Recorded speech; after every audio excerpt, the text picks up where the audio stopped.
보실 성경 말씀은 사도행전 2장 37절로 8절입니다. 그들이 이 말을 듣고 마음에 찔려 베드로와 다른 사도들에게 물어 이르되 형제들아 우리가 어찌할꼬 하거늘 베드로가 이르되 너희가 회개하여 각각 예수 그리스도의 이름으로 세례를 받고 죄 사함을 받으라. 그리하면 성령의 선물을 받으리니. 아멘. 우리 그리스도인이 되면은 교파를 초월해서 하나님을 만난 자로서의 특징을 다 소유하고 있습니다. 그리고 소통이 되는 거죠. 교회를 다녀도 하나님을 만났다라고 하는 그 감각이 또는 그런 영적인 경험이 안 돼 있는 사람도 많이 있는데, 하나님을 만났다라고 하는 이 이제 감각이 또 이런 말을 할 수 있는 사람이 진정 하나님의 백성이라 할 수 있겠죠.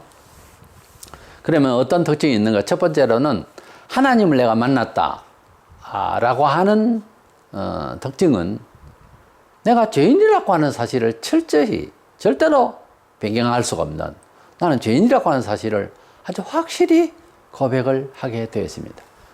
가까운 사람에게만 하는 것이 아니고 모든 사람에게 언제든지 저는 죄인입니다, 이렇게 말할 수가 있다는 거죠. 마치 하나님을 만났다고 하는 것은 나는 내가 누군지를 몰랐는데 거울 앞에 서니까 모든 것이 보이는 것처럼 하나님을 그렇게 인식하게 되는 특징이 있습니다. 구약시대에는 하나님을 직면하면 죽는다라고 되어 있어요. 출애굽기 33장 20절에. 왜냐하면 하나님이 사람을 이렇게 만날 때에는 그 거룩한 능력, 그 거룩하심의 도덕성, 그 어로우심, 이런 인간적으로 말해서 품격이랄까요? 감히 쳐다보기가 어려운 겁니다. 우리 사람도 인격적으로 아주 잘 돼 있고 또 지위가 높고 또 많은 사람들의 환영을 받고 있는 사람 얼굴을 가까이서 보면 빛이 납니다. 근데 하나님은 우리 사람을 지으셨지만은 문제와 자범죄로 인해서, 이 죄로 인해서 우리 사람이 하나님을 직접 목격하고 직접 면대하기 어렵습니다. 원래는 그렇게 할 수 있도록 되어 있는데, 그런데 죄로 말미암아서 두려워가지고서 만나기 어려운 거예요. 우리가 사람 사이에서도 나보다는 너무 월등히 차이가 나면은 조심히 가잖아요. 대략 이해하겠죠. 하나님을 사람이 바로 직면할 수가 없다는 거죠. 그 자리에서 썰어 죽습니다. 하나님을 바라볼 수 없는 이유가 뭐냐? 직접 바라볼 수 있는 이유가 뭐길래 그렇게 어려움이 있느냐? 우리의 죄 때문에 그랬어요. 우리가 죄인이기 때문에. 그래서 많은 사람들이 하나님을 보여다오 이렇게 전도를 하다 보면 심통거리는 이야기를 들을 수가 있고요. 한데 구약시대 때 같은 죄인이고 하지만은 훈련을 좀 받고 지도자로 부름을 받아 모세, 구약하면 모세가 지도자로서 사실은 가장 돋보이는 사람인데, 이 모세가 40일 동안 이제 시내산에서 하나님과 면대하고 그리고 이제 계명을 받고 성령의 충만을 받고 하나님의 신에 충만해서 내려오니까 얼굴에 빛이 너무 많이 나서 그냥 보기 좋은 얼굴이 아니에요. 쳐다보면은 내 죄를 다 알 것 같은 그런 얼굴이란 말이에요. 하나님 얼굴을 본다라고 하는 것은 내가 나를 알지 못하는 죄 가운데 있는 나로 인식하게 한다는 거죠. 나를 쏘아볼 때 내 양심을 다 들추어 본다는 거죠. 나는 그리 생각 안 하고 있었는데 그제서 순간적으로 다 들추어지는 거예요. 사람이 어두운 생활을 하면요, 사사로운 이런 생활 같아도 영안이 밝고 마음이 밝아 있는 사람이 딱 쳐다보면은 그게 다 보이잖아요. 근데 본인은 지금 어두운 생활을 하고 있고 생활 자체가 엉망이 되어 있는 것을 몰라요, 자꾸. 자꾸 이제 어두워지면은 나중에 백주에 술을 마시고 그냥 낮에 술 마시는 놈 부모도 알아보지 못한다, 이런 말이 있는데 자관 정신이 없어요. 죄를 술에 비유하니까 제가 말씀을 드리는 겁니다. 너무 만취해 놓으면 겁도 없어. 잘못도 모르고 실수에 대한 감각이 없어요. 그 모양으로 산다고요. 현대인들이 지금 하나님 앞에서 바쁘게 살고 여러 가지로 열심히 추구하고 사는 건 몰라도 어두운 가운데 활동하고 있는 모든 것들이 허겁지겁 구덩이에 빠지는 짓을 한다니까. 그래서 우리 사람이 영안이 어둡고 또 죄로 인해서 분석 능력이 없으니까 하나님이 하나님인 줄 모르고 살죠. 온 세상의 만물에도 하나님 신성이 보인다 했는데 영안이 어두우니까 뭐가 뭔지를 모르는 거예요. 근데 보여다고 하는데 직접 딱 보면은 그대가 알지도 못하게 숨기고 묻혀놨던 양심을 확 드러내 보여주기 때문에 부끄러워서 억하고 그 자리에 죽는 거예요. 양심이 너무 발동이 되어서 숨기고 있다가 뉴스거리를 팍 놔버리고 아주 부끄러운 죄를 다 드러내버리면은 그것도 가장으로서 도저히 앞이 안 보일 때 자살해버리잖아요.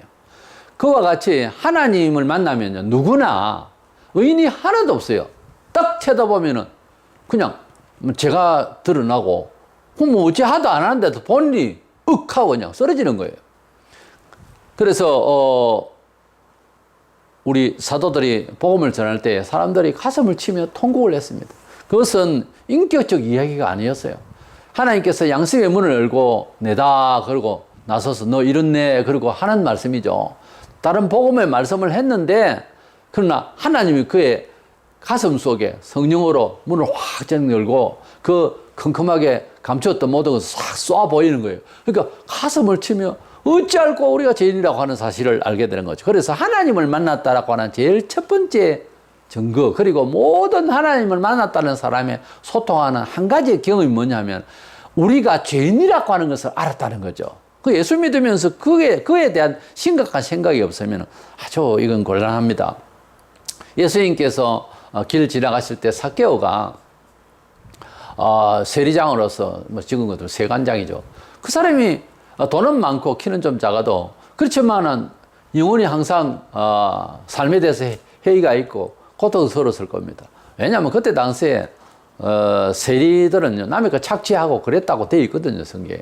그래서 삭개오가 예수님을 만나고 예수님이 그를 받아들이고 하니까 그는 좋아서 첫 번째 하는 것이 재산 절반을 나눠서 가난한 사람이 주겠고 아무한테 주겠다 그 말이에요. 가난한 사람이 주겠고 그리고 남의 것을 착취한 거 있으면 4배 갚겠다. 구약에 보면 4배 갚는 내용의 율법이 있어요. 그래서 그가 이제 회개를 하면서 모든 생활을 뒤집어 놓는 거예요. 그 강요성도 없고 그렇게 하라고 하는 누가 언제도 없어요. 본인이 그렇게 말을 하는 거예요. 내가 이렇게 죄인이었다. 많이 가지고 있는 것 자체도요. 알고 보면 죄예요. 그게 자본주의 사회에서 뭐가 죄지? 아니요. 예수 만나면 마음이 변하면요. 가난한 사람 생각하지 못하고 내 혼자 독식했던 자체가 죄더라고. 그래서 삭개오는 이것이 죄라는 것을 발견했기 때문에 죄를 걷어내는 작업인 거죠. 말하자면. 그래서 돈을 필요 이상으로 많이 가지고 또는 혼자 독식하고 불의하게 돈 모으고 전부 죄 구덩이입니다. 그것을 하나님 앞에서 회개하고 그것이 밝혀지는 날은요 전부 다 토해내야 되는 거예요. 토해낼 걸 바로 그걸 다 거둬요. 때문에 우리는 하나님 앞에서 하나님을 만났다고 하는 증명을 스스로도 그렇게 알고 있어야 돼요. 내가 죄인이라고 하는 사실을 알고 있나? 내가 돈을 벌어도 죄스럽다는 생각을 알고 있나? 라고 반성을 해보세요. 전혀 그런 생각이 없습니까? 그럼 하나님 만난 거 아니요. 하나님을 만난 사람은 잠시 깜빡하더라도 형제가 뭐 목사가 아니라도 그걸 잘못됐다라면 그 자리에서 돌아서서 내가 왜 이러고 있나? 나 뭐 잘못됐다. 이렇게 생각을 하는 것이 정상인 거예요.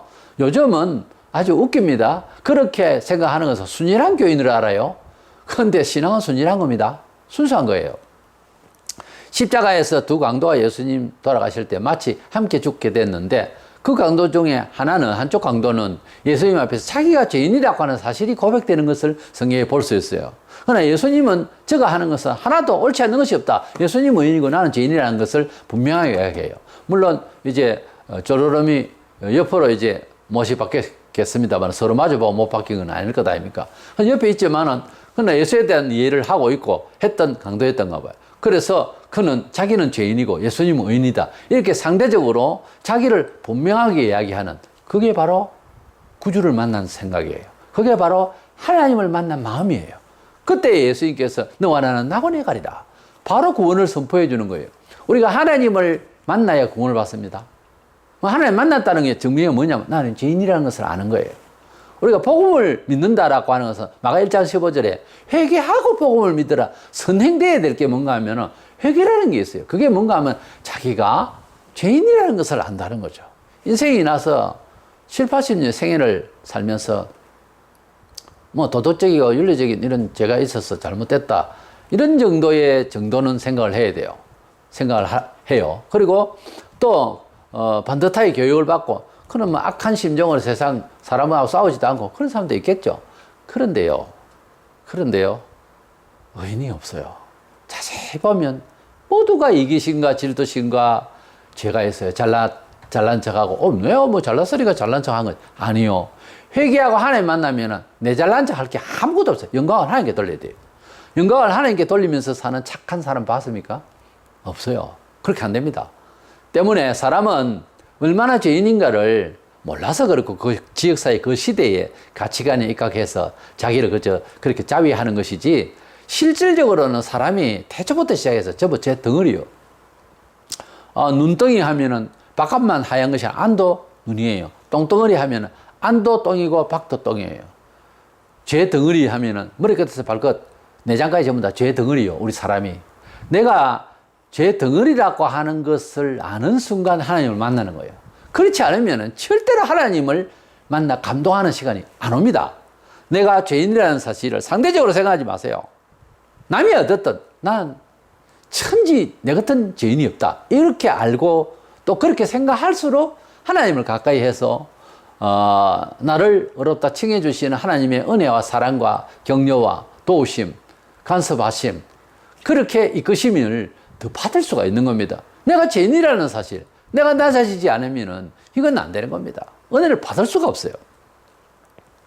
베드로가 밤새고 고기를 잡아도 고기 안 잡혔을 때 주님께서 오셔서 오른편에 그물을 던져라. 뭐 오른편에 왼편에 밤새도록 던졌는데 또 뭔 거기서 거기구만. 기독교나 불교나 뭐 사이비 종파나 다 가그만 하듯이 뭐 그렇게 해버리면은 뭐 역사가 안 났을 건데, 예, 제가 밤새껏 해봤지만은 이제 말씀하신 대로 한번 해보겠습니다. 그래가지고 말씀에 의지하여 그물을 던졌더니 고기를 엄청나게 잡은 거예요. 그때 두 가지 경우에 반응을 할 수가 있겠죠. 첫째로는 세상에 밝은 사람이라고 할까요? 처세가 좋은 사람, 밝은 사람, 똑똑한 사람. 우리 보통 세상에서 말하는 예수님 자주 와서 오른편 왼편 늘 말씀하시면 낮이고 밤이고 한 시간 나시면 오셔서 좀 도와주시면 저도 많이 잡아서 주님 당신 일하는 데도 좀 돕겠습니다. 이렇게 똑똑한 놈이 있는가 하면은 베드로는요, 누가복음 5장 8절에 시몬 베드로가 예수의 무릎 아래에 엎드려 이르되 주여 나를 떠나소서 나는 죄인이로소이다. 예수님께서 베드로에게 와가지고서 너 죄인이지, 넌 잘못된 놈이지, 너는 그뭐 아담 후손으로서 죄인이야, 뭐 이런 설교한 적이 아니잖아요. 없잖아요. 누가 그 고기 잡고 나한테 우와 고기 많이 잡았다, 야 이제는 예수님만 있으면은 뭐 예수님은 어청개장 하면 되겠다 이렇게 생각하지, 고기를 많이 잡았을 때 주여 나를 떠나소서 나는 죄인이로소이다. 왜 그 생각을 해요? 하나님을 만난 사람은 하나님을 하나님답게, 주님을 주님답게 만나는 사람은요, 그냥 내가 죄인이라는 사실을 고백하는 거예요. 비록 고기를 잡고 전문가지만은 밤새도록 안 되는 게, 낮새면은 그 강물 갈릴리 그쪽에는 그 갈릴리 바다 그 주변은 뭐 또 밤에 특별히 강물에는 더 잘 잡힙니다만은 그 호수에서는요 낮에는 고기 잘 안 잡힙니다. 저도 붕어 낚시를 좀 해봤는데 밤중이지 낮에는 고기 안 물어요. 그래서 해가 지고 어둑해지면서 그때부터 이제 활동을 해요, 이것들이. 그런데 다 잡지도 못하고 밤이 날 셀 쯤인데 그때 뭐 오른쪽 던진다 고기 많이 잡힌다 이건 있을 수 없는 일인데도 일이 터졌으니 이 감동 앞에서 나는 뭐냐 이거지. 내가 전문가지, 예수님 저분은 전도하러 다니는 분 선지자고 뭐 그런 정도인데 이게 뭐냐 이거죠. 그때에 비교를 하면서 베드로는 자신을 돌아본 거예요. 비록 어부고 학자도 아니고 아무것도 아니지만은 그냥 그가 죄인이라고 하는 거. 나는 죄인이기 때문에 이렇게밖에 못 살고 안 되면 안 되는가 하고 이런 식의 어부 정도지. 저분은 나하고 다르다는 거지. 저분은 한 방에 그냥 오른쪽에 그물을 던지면 잡히는 것이 아닌데 자기 지식은 분명하다고요. 경험했고 오늘 밤새도록. 그런데 이분은 나보다 낫다는 입장을 선을 넘어서서 구주라는 거죠. 예수님이 창조주요, 예수님이 성자 하나님이라는 정도에 가까운 생각을 했기 때문에 나는 죄인이고 나는 죄인이라는 것을 다르게 이야기하자면 그때 그 분위기상 참 당신은 낫습니다. 나보다. 그런 뜻이죠. 근데 이걸 끝까지 베드로의 행적을 보면은 자기가 죄인인 줄 아는 게 사실이에요. 예수님이 구주라는 거죠. 고기를 잡는 구주가 아니라 이제는 인생을 건지시는 구주로 확실히 나중에 믿고 목숨을 바쳐 주의 사도로서 일을 한 거죠. 그래서 우리는 하나님을 만난 사람의 그 특징을 보면은요, 내가 죄인이라는 것을 아는 사람들이라는 거죠. 내가 죄인이라는 것을 모른다면 어떻게 우리가 하나님의 백성으로서 하나님을 만났다고 할 수 있을까 하는 것입니다. 분명히 마가 1장 15절에 회개하고 복음을 믿으라 그랬습니다. 믿음은 교회에 와서 잘못 배우기를 조영기 목사가 여기 퍼뜨렸는데 긍정 마인드로 그게 이제 말을 바꾸면은 하나님도 긍정 마인드로 살아라 했다 이렇게 된 거죠. 하나님이 긍정 마인드로 살아라 했다 이런 말은 못 하고 하나님도 그렇게 했다는 식으로 긍정 마인드가 하나님을 믿는 믿음인 양 하는데 아닙니다. 부정적인 생각을 버리고 잘 된다고만 생각하라. 글쎄요, 그거는 그렇게 생각할 거리가 있는 단계에 있는 사람의 목소리지, 할 일이지. 그게 어떻게 아무나 그렇게 죄를 회개할 사람들이 태반이 다 걸었는데 교회에 나왔을 때 아니 전부가 그렇게 먼저 해야 되는데 그거는 빼먹고 괜찮다고 잘 된다고 생각하면 믿으면 된다고. 그런 사기가 어땠습니까? 앞뒤 다 빼먹고. 예? 그래서 내 잘 되기 위해서 결론은 뭡니까? 잘 먹고 잘 살기 위한 이야기. 그것은 복음의 진수가 아니에요. 복음은 실컷 잘 먹고 잘 살다가 사케오처럼 다 내놔야 할 사람으로 돌변하는 것이 복음이요. 복음은 영혼이 잘 되고 창조주 하나님을 만났기 때문에 내 인생 이제는 앞으로 모든 영광을 하나님께 드려야 되고 이런 식으로 돌변하는 건데요. 교회 와서 잘 먹고 잘 살고 즐겁고 재미있고 부자 되고 하는 그것이 아니고 부자가 와서 돌변해서 가난한 사람을 위하여서 내놓는 곳이 교회라니까. 그러니까 복음을 거꾸로 이야기하는 거예요. 복음이 아니더라 이거죠. 그 설교는. 그래서 한국교회가 그 사람 영향을 받아가지고 오늘까지 왔는데 수십 년 동안 와가지고 지금 완전히 다 깨지고 있어요. 깨진다는 말은 잘 믿다가 깨진 게 아니고요. 다 드러나요. 다 드러난다고. 믿음이 아닌 본질이. 그래서 하나님을 믿기를 잘 먹고 잘 살기 위해서 문화 번영을 위한 그런 신으로 알고 이렇게 오해를 하고 일도 있었겠죠. 기적 같은 게. 그러다가 이제 완전히 폭망을 하고 있는 겁니다. 한국교회가. 두고 보세요. 이 코로나 금방 끝날 일이 아니에요. 차츰차츰 이렇게 되면 가난한 신자가 따로 있나요? 이제는 가난한 신자가 다 돼가지고 집에서 예배하고 이러다 나중에요. 하나님 믿는 거 어렵습니다. 두고 보세요. 그러니까 우리가 뭡니까? 죄인인 줄 알고 항상 자나깨나 회개하는 이것이 생활의 습관이 되고 이래야 은혜를 받을 줄로 믿습니다. 이래서 하나님을 만난 자의 특징이 자기가 죄인이라는 것이 생각이 난다는 거예요. 깨닫는다는 거예요. 두 번째로 하나님을 만나게 된 자의 특징이 있어요. 그렇다면은 내 생각과 내 경험으로 살지를 않겠다 이런 생각이 딱 돌변해가지고서 하나님의 말씀대로 교훈대로 살겠다는 생각이 딱하니 들었습니다. 교회를 다니도 그것을요 설정하지 않는 사람이 수도 없이 많아요. 하나님을 믿게 되면 이제는 성경대로 삶을 살기 위해서 적용하는데 지혜가 안 되면 먼저 믿는 사람 혹은 목사님에게 문의를 자주 합니다. 원래 이제는 이런 식으로 살아야 되는 것을 내가 발견했는데 어떻게 사는 거예요? 이런 말씀은 어떻게 적용하는 거예요? 묻는 거예요. 그래서 삶의 적용 방식에 대해서 목사는 자주 설교를 해줘야 됩니다. 네. 그리고 초신자는 공부 시간이 많아야 되고요. 빨리 습득해야 되지 않겠어요? 아무것도 모르고 부모와 헤어진 지 수십 년 되고 거리에서 방황하다가 부모는 잘 돼 있고 헤어지지 않는 형제들과 잘 살고 있는데 가정 풍습이라는 게 있고 인격이라는 게 있습니다. 그래서 이사가지고 상봉했네요. 그래서 와서 집안 구조와 행제와 인격과 모든 관리를 배워야 될 것 아니에요. 빨리 습득해야 되는 거예요. 왜? 내 몸에 그런 게 안 돼 있는 거예요. 아무리 공부를 해도 사나흘 만에 되는 일이 아니잖아요. 몇 년씩 같이 또 살아봐야 되잖아요. 그러면 DNA가 그 집안에 피니까 빨리 회복되겠죠. 완전히 양자보다는 틀림없어요. 그래서 빨리 회복되겠지만 그래도 세상 기질이 나온다고요. 헤어지지 않았던 형제, 부모 밑에 있던 형제와는 달리. 그게 우리요. 그게 우리의 모습이라고.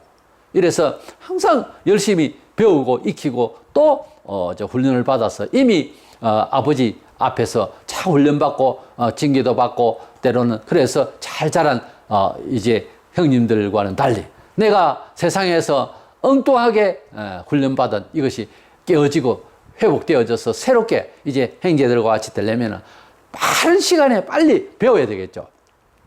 그래서 성경적인 삶을 살려고 하는 그런 생각이 아주 강렬해지고 거기에 감정을 불러일으켜서 지각을 주는 게 성령님의 인도가 이제 시작되는 거죠. 그래서 하나님을 만난 사람의 특징이 죄인이라고 하는 것을 아주 분명하게 하고, 그 다음에 죄인이라고 하는 것은 삶의 처세의 모든 방식이 아니었다는 거죠.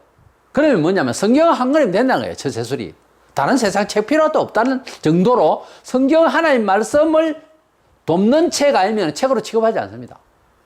그래서 하나님 말씀의 인도, 성령님의 감화의 지각, 이것 아니고 나는 삶의 처세가 없다. 이렇게 돼버린 거죠. 이것이 하나님 만난 사람의 특징인 거예요. 교회에서 예배를 드리는데 삶의 처세는 어제 하던 그대로, 전에 하던 그대로, 세상 친구 하는 그대로 이렇게 해버리면 이건 신앙으로 살아간다고 말할 수는 없어요. 참된 신앙인의 삶의 잣대는요, 진리입니다. 이래서 사업하던 것, 직장생활 하던 것, 장사하던 것 실컷 잘해왔는데 신고가 달려있는데도 술장사 했던 사람이 예를 들어서 회개를 했다. 안 합니다.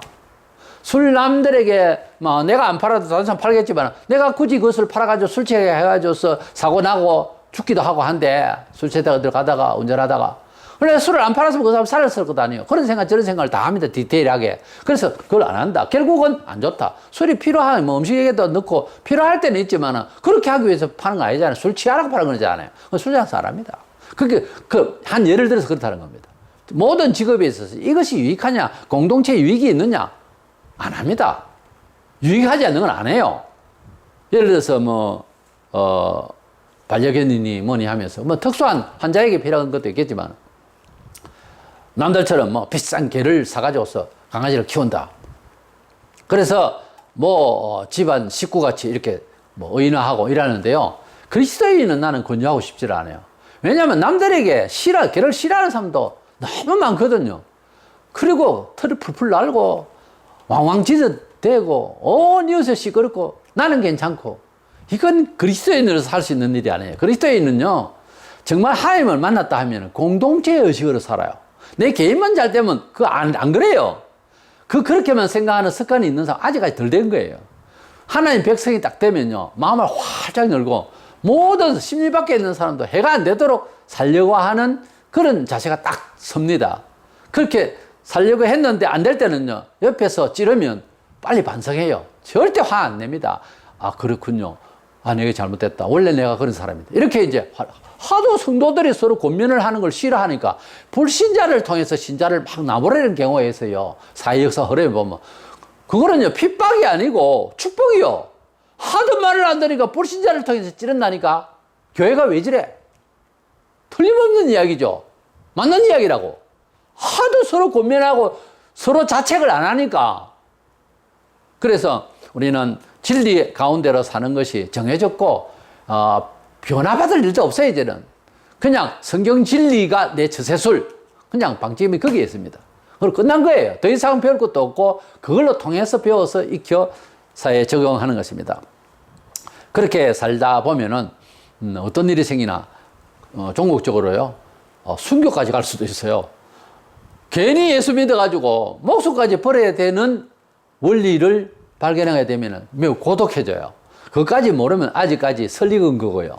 정말 하나님 만났고 하나님 사람으로서 살겠노라고 다짐을 하고 제대로 된 사람은요, 순교까지 생각해요. 왜냐하면 원리가 그렇다고.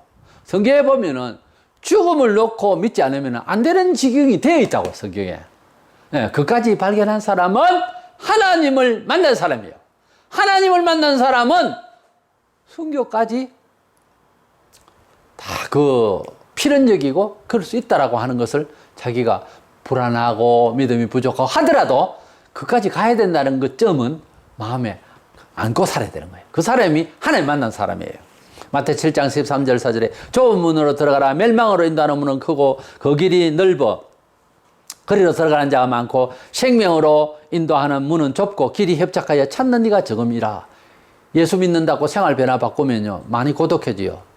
친구도 떠나고 내가 또 스스로 구분해야 되겠고, 모든 범사의 일들 취급하는 것, 선택하는 것, 이러다 보면 자연히 내 삶의 가는 길이 좁은 길이 됩니다.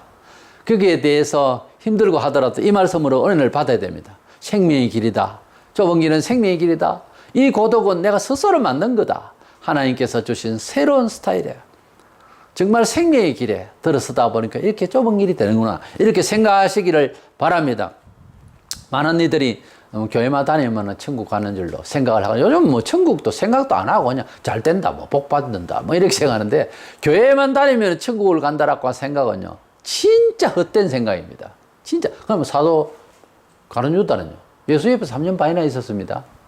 사도입니다, 사도. 우리는 말씀을 해석하고 있지만 그때는 알아듣게 예수님이 매일 말씀을 하셨어요. 그래도 기가 막혀서 못 알아듣는다. 돈만 생각하고 가룟유다는.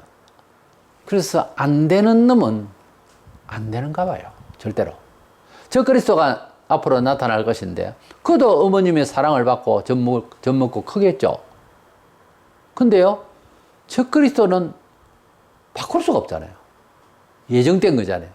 결국은 저 그리스도 짓 하다가 마귀가 들어가서 결국 그는 지옥 가요. 가룟유다가 예수님을 따라다닐 때 예수님이 그에게 안 났으면 좋을 뻔했다 했어요. 이는 안 났으면 제게 좋을 뻔했다. 이미 가룟유다는요, 존재 자체가 불행이에요. 그 사람이 무슨 천국을 가요. 그래서 우리는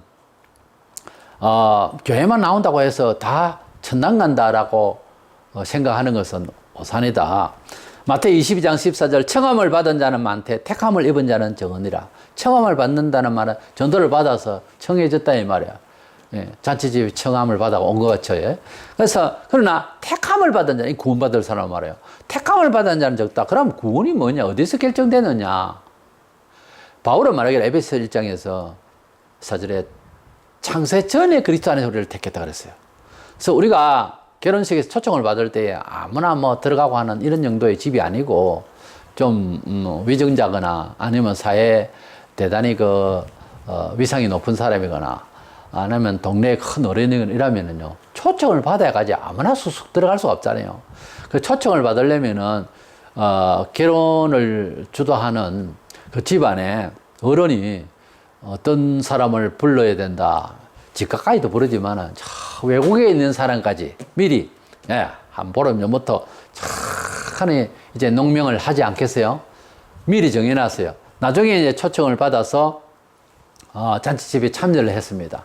참여하는 날 참여하는 날 초청받은 게 아니고, 알고 보면 계획은 거의 한 달 전부터 했을지 모르잖아요.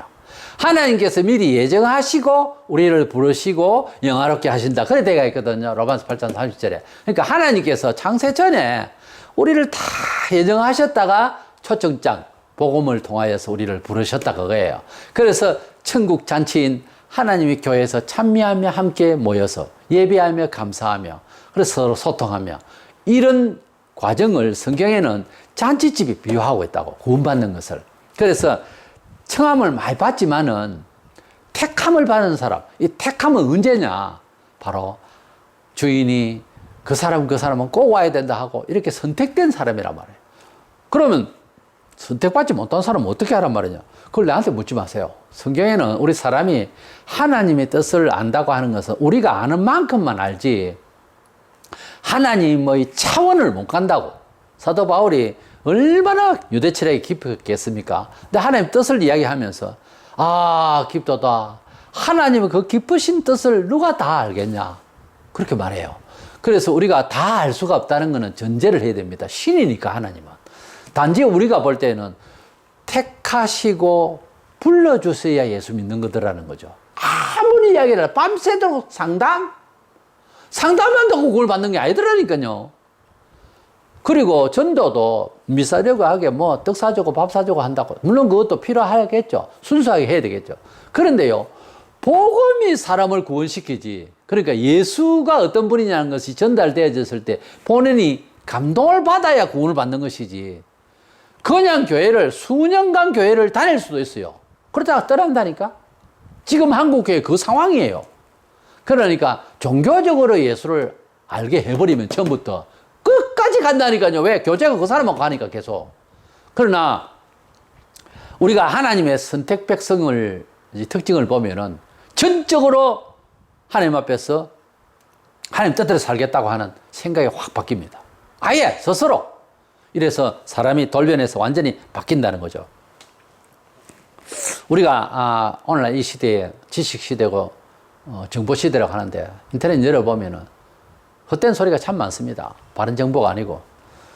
그렇기 때문에 우리가 진리를 이야기할 때도 진리가 교회에서 이야기하는 교회도 여러 종류가 있으니까 사이비도 있고 하니까 굉장히 힘들어요. 근데 어떤 목사가 어떻게 주장을 하고 이슈가 되고 이러면은 그게 뭐 진리인가 하는데 그게 아니고 하나님의 말씀이 그랬는지 하나님의 말씀이 중요하게 말 안 했으면 어떤 목사가 아무리 유명해도 따르면 안 됩니다. 수년 아니 수십 년도 갈 수 있어요. 잘못하면은. 그래서 하나님의 말씀대로 돌아서라고요.